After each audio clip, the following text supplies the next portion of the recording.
অবৈধ সম্পর্ক পরকীয়া দিয়া এই দেশটা ভরে যাচ্ছে। গ্রাম অঞ্চল, শহরে, আনাচে কানাচে, বিভিন্ন জায়গায়, প্রবাসে, বিভিন্ন স্থান থেকে মানুষের এই হাহাকার শোনা যায়।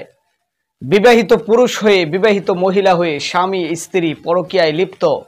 ভালোবাসার মানুষ একজন আরেকজনের কাছ থেকে বিচ্ছেদ হয়ে চলে যাচ্ছে। একজন আরেকজনকে দেখতে পারতেছে না, মানুষের চোখের জল ভেসে যাচ্ছে। অস্থিরতা সৃষ্টি হচ্ছে, সংসারের মধ্যে বিবাদ সৃষ্টি হচ্ছে। দিনদার ভাই ও বোনেরা, আল্লাহ পাক রব্বুল আলামিন এই দুনিয়াতে ক্ষণস্থায়ী জিন্দেগির জন্য পাঠিয়েছেন। মিল মহাব্বত করে, ভালোবাসা তৈরি করে, একসাথে নিজের জীবনকে প্রিয় মানুষের সঙ্গে পরিচালনা করে চলার জন্য আল্লাহ তাআলা তাকিদ করেছেন, ফরজে আইন করে দিয়েছেন। সেই ভালোবাসাকে বিচ্ছেদ করে কিছু পুরুষ ভাইরা, কিছু মা ও বোনেরা নিজের স্বামীকে ছেড়ে, নিজের প্রিয় মানুষকে, ভালোবাসার মানুষকে পরিত্যাগ করে, তাদের যেই চুক্তি ছিল, বন্ধন ছিল, এই বন্ধনকে বিচ্ছেদ করে তারা একে অপরকে দূরে সরিয়ে দিতেছেন। প্রতিনিয়ত কমেন্টের মাধ্যমে, ফোনের মাধ্যমে আপনাদের কাছ থেকে এই সমস্ত খবরগুলো পাওয়া যায়। অবৈধ সম্পর্ক, পরকীয়া, এইভাবে মানুষের জীবনটা হেনস্থার মধ্যে শিকার হইতেছে। মানুষ কি করবেন আপনারা খুঁজে পাচ্ছেন না। বিভিন্ন তন্ত্র মন্ত্র তান্ত্রিকের মাধ্যমে আপনি অনেক কাজ করাইছেন, কোনো লাভ হইতেছে না। ওয়ানজালনা আলাইকাল কিতাবা তিবয়ানাল লিকুল্লি শাই, পবিত্র কোরআনুল কারীম মহাগ্রন্থ আল কোরআনের চিকিৎসার মাধ্যমে আল্লাহ তাআলা অবশ্যই মনের আশা ভরসা কবুল করবেন। কোরআন আপনাকে কখনো ঠকাবে না। দুনিয়ার সমস্ত মানুষ ধোঁকাবাজি, মন্ত্র কুফরি সবকিছু ধোঁকাবাজি, কিন্তু আল্লাহর কালাম মহা এক গ্রন্থ আল কোরআন সঠিক চিকিৎসা আপনাকে দিবে, সঠিক দিক নির্দেশনা আপনাকে প্রদান করাবে। যারা এই সমস্যার সম্মুখীন হয়েছেন, নিজের প্রিয় মানুষগুলো আপনার কাছ থেকে দূরে সরে যাচ্ছে, মনোমালিন্যতা তৈরি হচ্ছে, কোনো মিল মোহাব্বত নাই, স্বামী স্ত্রী একসাথে এক ঘরের মধ্যে থাকার পরেও দুইজন দুই বেডের মধ্যে ঘুমাইতেছেন, দুই জায়গায় চলে যাচ্ছেন। এতে করে সংসারগুলো নষ্ট হয়ে যাচ্ছে, আল্লাহর রহমত ওই পরিবার থেকে উঠে যাচ্ছে। বিভিন্ন ভাইয়েরা অঞ্চলের মা ও বোনদেরকে আপনারা অনেক অত্যাচার করেন, গালিগালাজ করেন, জঘন্যতম গালি দিয়ে আপনারা তাদের সঙ্গে খারাপ ব্যবহার করেন। মা ও বোনেরা, আপনার স্বামীকে আপনি দেখতে পারেন না, তার খেদমত করেন না। এই সমস্ত বিষয় থেকে চির মুক্তি পাওয়ার জন্য আজকের এই কোরআনি আমলিয়াত ও তদবির, যদি আমার কথাগুলো শুনে আপনি সঠিক নিয়মে সুন্দরভাবে এই সমস্ত তদবির করতে পারেন, বন্দুকের গুলির মতো, তীরের ধনুকের মতো আপনার ইনশাআল্লাহ তাআলা এই বিষয়টি কাজ করবে। পরকীয়া, অবৈধ সম্পর্ক একদম দুলিশাত হয়ে আপনাদের মিল মোহাব্বত পয়দা হয়ে যাবে ইনশাআল্লাহ। সম্পূর্ণ ভিডিওটি দেখুন। দিনী ভাই বোনেরা, এই আমলটি করার জন্য বিশ্বাস, আত্মবিশ্বাস, মন থেকে ইখলাসের নিয়তে আমল করবেন, তদবির করবেন, বিশ্বাস রাখবেন, আল্লাহ কবুল করবেন।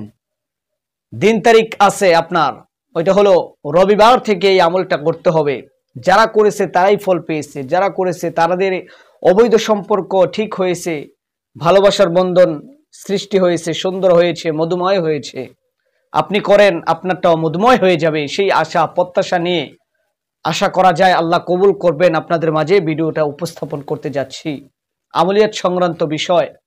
প্রিয় দিনী ভাই বোনেরা, কোনো কুফর শিরক আমাদের এই চ্যানেলের মধ্যে পাবেন না। কোরআন সুন্নাহ ভিত্তিক আমলিয়াত, রসুলের হাদিস মোতাবেক তদবির, সাহাবায়ে কেরাম থেকে নেওয়া, যোগ থেকে নেওয়া ওই সমস্ত তদবির সংক্রান্ত আলোকপাতগুলো আমরা করে থাকি। যদি কোনো কিছু বুঝতে অসুবিধা হয় কমেন্ট করবেন, ফোন দিবেন, আমাদের সঙ্গে বলবেন, আমরা যথাসাধ্য অনুযায়ী আপনাদেরকে সাহায্য সহযোগিতা করার চেষ্টা করব। বাকিটা কবুল করার মালিক হলো ওই মহান রব্বুল আলামিন। প্রিয় দিনদার ভাই ও বোনেরা, আজকে থেকে নিয়ত করেন নামাজগুলো আদায় করবেন। আল্লাহ যা করেন আমাদের মঙ্গলের জন্যই করেন, আমাদের মঙ্গলের জন্যই আল্লাহ তাআলা আমাদের সবকিছু করেন। তারপরেও আমরা যদি এই সমস্ত আমলিয়াত এবং তদবিরের মাধ্যমে আমাদের মন্দ বিষয়টা আমরা দূরীকরণ করে আল্লাহর কাছ থেকে আমাদের ভাগ্যকে পরিবর্তন করতে পারি। আল্লাহ যেহেতু আমলের বিনিময়ে, তদবিরের বিনিময়ে, ভালো কাজের বিনিময়ে আল্লাহ বলছেন যে বান্দার ভাগ্যকে আল্লাহ পরিবর্তন করেন। দিনদার ভাই ও বোনেরা, একটু সময় নিয়ে কথাগুলো শোনেন, তারপরে আমলের জজবা তৈরি করে আমলিয়াতগুলো করেন। হযরতে মুসা আলাইহিস সালাতু ওয়াস সালামের জামানায় আপনারা ঘটনা অনেকেই জানেন। এক মহিলার কোনো বাচ্চা হবে না, প্রসব করার, গর্ভবতী হওয়ার কোনো তার কোনো সম্ভাবনা নাই, ওই শক্তি সামর্থ্য তার ছিল না। মুসা নবীর মাধ্যমে আল্লাহ ওই মহিলাকে জানাই দিয়েছেন তুমি গর্ভবতী কখনোই হইতে পারবে না। তো আল্লাহ রাব্বুল আলামিন এই মহিলার এমন কিছু ভালো কাজের বিনিময়ে, সুন্দর কাজের বিনিময়ে, আমলের বিনিময়ে তার ভাগ্যকে পরিবর্তন করে দিয়েছেন। একটা নয়, দুইটা নয়, 3-4টা সন্তানের অধিকারী গর্ভধারিণী মা তাকে বানিয়েছেন। সুবহানাল্লাহ। প্রিয় দিনী ভাই ও বোনেরা, আল্লাহ তাআলার কাছে কোনো কিছুরই কমতি নাই। আল্লাহ আপনার আমলের মাধ্যমে আপনার ভাগ্যকে পরিবর্তন করতে পারেন ওই মালিক আল্লাহ তাআলা। কোনো কুফরি, কোনো মন্ত্র তন্ত্র আপনাকে কোনো কিছু করতে পারবে না। সেই আশা প্রত্যাশা রেখে আমরা মুসলমান, ইমানদার, আল্লাহর গোলাম, আমরা এই বিশ্বাসটা রাখি।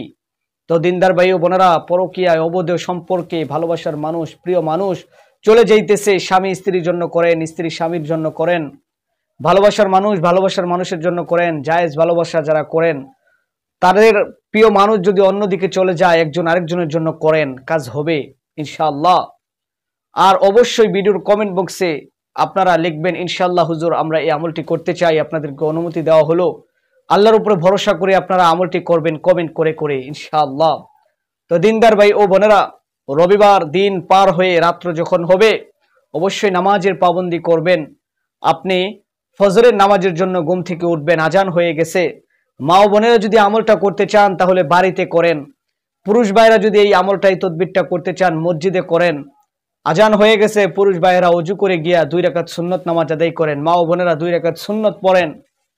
সুন্নতটা পড়া ফরজ, এবং সুন্নতের পরে যে মাঝামাঝি সময়টা আছে এই সময়টাতে পুরুষ ভাইয়েরা মসজিদে করেন, মা ও বোনেরা বাড়িতে করেন। দুরূদ শরীফ পাঠ করেন, কয়েকবার দুরূদ শরীফ পড়েন, বেজোড় সংখ্যায় 3 বার দুরূদ শরীফ পড়েন। আল্লাহুম্মা সাল্লি আলা মুহাম্মাদ ওয়া আলা আলি মুহাম্মাদ কামা সাল্লাইতা আলা ইব্রাহিম ওয়া আলা আলি ইব্রাহিম ইন্নাকা হামিদুম মাজিদ। আল্লাহুম্মা বারিক আলা মুহাম্মাদ ওয়া আলা আলি মুহাম্মাদ কামা বারাকতা আলা ইব্রাহিম ওয়া আলা আলি ইব্রাহিম ইন্নাকা হামিদুম মাজিদ। দুরূদ শরীফ 3 বার পড়ার পরে আপনি পড়েন সূরাতুল ফাতিহা, পবিত্র মহাগ্রন্থ আল কোরআনের সর্বপ্রথম সূরা উম্মুল ফাতিহা, যেটাকে বলা হয়েছে কোরআনের মা, মূল সূরা যেটাকে বলা হয়।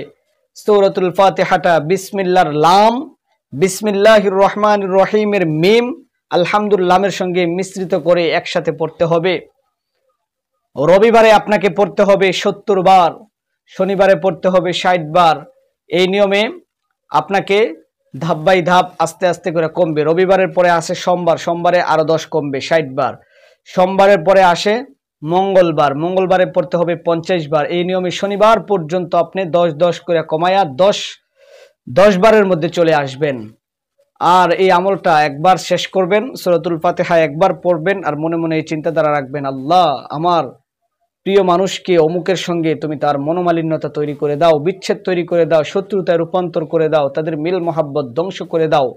জায়েজ তরিকায় যে সমস্ত ভালোবাসাগুলো আছে, তাদের ক্ষেত্রে যারা অবৈধ সম্পর্ক লিপ্ত হয়েছে, তারা ওই তাদের অবৈধ সম্পর্ক বিচ্ছেদ করানোর জন্য এই কাজটা করেন। যে আমলটা যেভাবে করবেন, বিসমিল্লাহির রহমানির রহিম আলহামদুলিল্লাহি রাব্বিল আলামিন।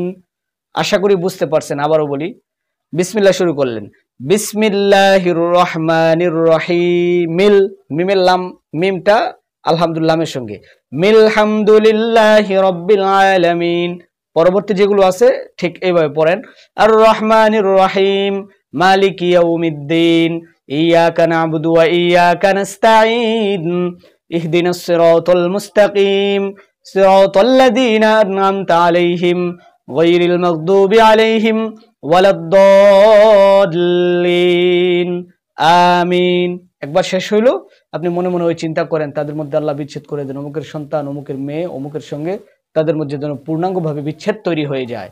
এইভাবে বলেন 1 বার, 2 বার, 3 বার, প্রথম দিন 70 বার, পরে 60 বার, পরে 50 বার, 40 বার, 30 বার, 20 বার, 10 বারে আয়সা ঠেকবে। তারপরে প্রতিদিন দোয়া করেন, আল্লাহর দরবারে আকুতি মিনতি করে, তারপরে ফরজ নামাজ পড়েন 2 রাকাত, ফরজ পড়ে আল্লাহর কাছে কান্নাকাটি করেন। আর অবশ্যই আপনাকে সবসময় ওযু অবস্থায় থাকতে হবে, দিনদারিত্বভাবে থাকতে হবে, দিলটাকে সবসময় নরম রাখতে হবে। এই সমস্ত শর্তগুলো মেনে যদি আপনি নিজে করেন কাজ হবে। অন্যথায় আমাদেরকে বলবেন, ফোন দিবেন, যথাসাধ্য অনুযায়ী আপনাদের কোনো জাদু মন্ত্র কুফরি যদি করা থাকে চেক করে ওইটাকে হাজিরার মাধ্যমে দেখে আমরা সাহায্য সহযোগিতা করার চেষ্টা করব। আল্লাহ পাক রব্বুল আলামিন আমাদের প্রত্যেকটা মানুষকে কোরআন সুন্নাহ অনুযায়ী তদবিরগুলো করে আল্লাহকে রাজি খুশি করে আল্লাহ তাআলার দরবার থেকে রহমতের মাধ্যমে অনুগ্রহের মাধ্যমে আমরা যেন উপকৃত হইতে পারি, সেই তৌফিক যেন আল্লাহ আমাদেরকে দান করেন। আমিন।